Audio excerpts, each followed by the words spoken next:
Saya hari ini datang di pantat. Itu ada banyakin pantat di sini, lihat. Banyakin air ada. Tuh lihat banyakin pantat di sini. Kamu suka pantat atau gak suka? Saya suka. Halo guys, balik lagi di channel Bang Gendul ya. Kali ini aku mau review custom ROM dari portingan Kang Zaki. Oke, dan ini adalah MIUI 12 Global Stabil. Ini portingan ya, Android 10, diporting dari Redmi Note 8T Willow. Android versinya 10. Terus itu size-nya, dan ini changelog-nya ya. Oke, langsung saja kita menuju ke bagian setting buat melihat di My Device. MIUI Global 12.0.4 stabil. Terus di bagian all spec-nya seperti ini. Ini aku klik dulu, sudah ding. Kernel bawaannya di situ unavailable ya. Kalau dilihat di situ nggak bisa, jadi kita menuju ke CPU Z aja buat lihat kernelnya ya. Oke, ini dia. Di bagian kernel version SRK kernel Gaming Edition versi 1 guys, dan ini menurutku semut ya, dipakai lumayan enak.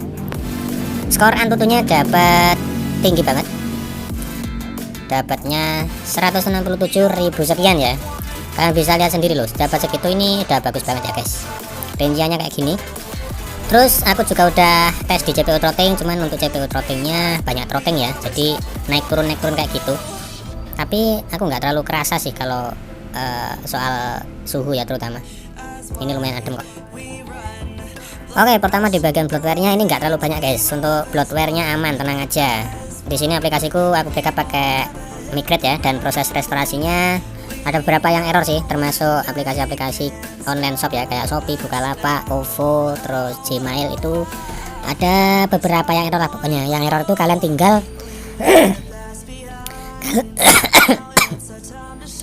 tinggal untuk yang error itu kalian tinggal install ulang aja ya, dihapus terus diinstal lagi, beres. Kemudian di bagian magisnya di sini sudah aku rename. Belum aku reboot ya, lupa aku ya. Nanti aku reboot. Di bagian safety netnya ini aman guys ya, tercentang biru semua, jadi nggak usah khawatir guys. Sekarang langsung aja kita menuju ke bagian kamera ya. Untuk kamera di sini aku nggak nemuin kendala apa sih. Menurutku nggak ada bug di kamera ini. Di portrait more ini aku coba naik terus 84 ininya juga bisa dipakai, nggak ada bug. Panorama juga aman, potret aman ya, aman semua ya.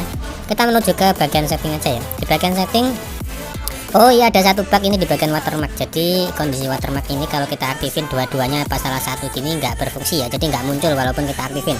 Tapi untuk gambarnya itu bisa tersimpan walaupun kita aktifin save to SD card ya. Jadi untuk save to SD cardnya ini juga aman guys.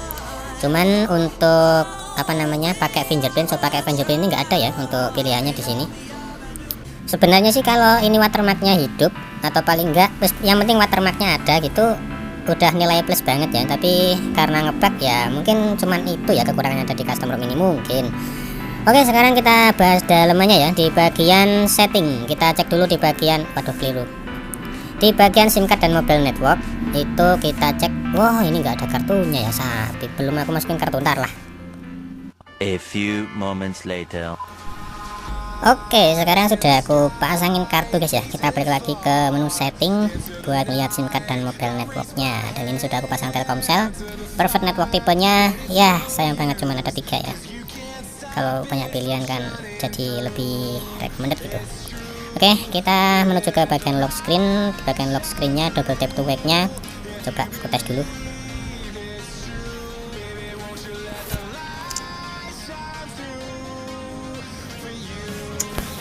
Oke, double tap to wake nya aman ya. Udah aku tes barusan, nggak ada masalah. Di bagian display ini tampilannya masih seperti biasa, nggak ada sesuatu yang beda ya. Ini juga berfungsi, cuman kalau di perekam layar kayaknya masih tetap sama ya, nggak berubah ya. Tapi ini berfungsi kok, yakin aja. Kemudian kita cek di bagian bawahnya lagi, di bagian mission enhancer-nya ini nggak berfungsi guys ya, waktu aku tes pakai YouTube. Jadi sudah aku ubah-ubah, aku udah pakai headset, itu nggak berfungsi ya, nggak ngaruh gitu loh. Aku belum ngetes sih kalau misalkan dipakai putar musik bawaannya ini, pakai aplikasi bawaan pemutar musik ini bisa apa enggak, aku belum tes. Yang jelas biasanya kalau kita pakai YouTube aja itu biasanya sudah bisa guys, tapi ini udah nggak tahu kok nggak bisa, kenapa ya. Kemudian kita menuju ke notifikasi. Untuk menunya cuman seperti ini. Di notifikasi ini walaupun kita pilih ini ataupun ini, hasilnya rapi ya, tetap rapi, gak kepotong. Biasanya kan ada yang kepotong ya, ini kalian bisa lihat dua-duanya bisa rapi guys. Kalau kalian bingung bedanya yang mana, kalian bisa lebih jeli lagi, nanti bakalan ketemu bedanya di mana. Kemudian di bagian home screen, untuk home screennya tampilannya ya masih standar kayak biasanya ya, gak ada yang aneh di situ. Untuk wallpapernya bisa kebuka,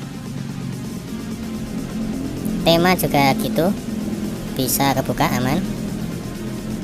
Kemudian di bagian password dan security ini sudah aku tes semuanya aman guys ya.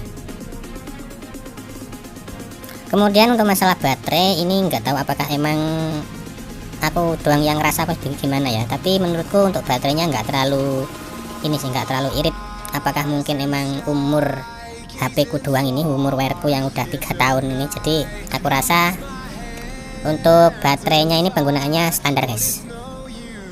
Kemudian di bagian additional setting kita cek dulu ya, ini biasa.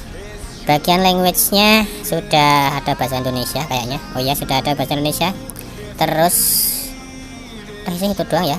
Untuk region bisa diganti juga, aman. Di bagian special fitur ada 5 pilihan ya, ada gaming turbonya juga. Untuk gaming turbo di bagian paling bawah nggak ada pengaturan buat itu ya, ngatur sensitivitasnya itu.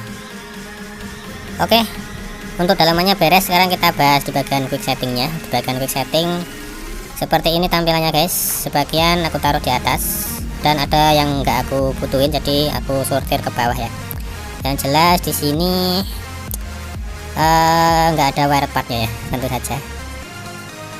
Tampilan seperti itu. Sekarang kita langsung tes saja buat ngaktifin hotspot sama wifi secara berbarengan, dan ternyata nggak bisa guys. Ini harus gantian ya, antara hotspot dan wifi tidak berjodoh. Wah, sayang banget ini. Terus di bagian resign aplikasi, waktu kita klik tahan ada ya, muncul menu buat ngelok app nya. Di bagian atasnya sini juga ada.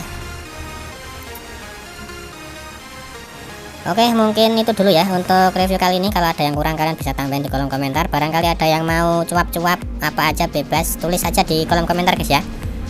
Makasih banyak sudah nonton video ini. Kasih like kalau suka, dislike aja kalau nggak suka, dan kita bakal ketemu lagi di video selanjutnya. See you, bye bye.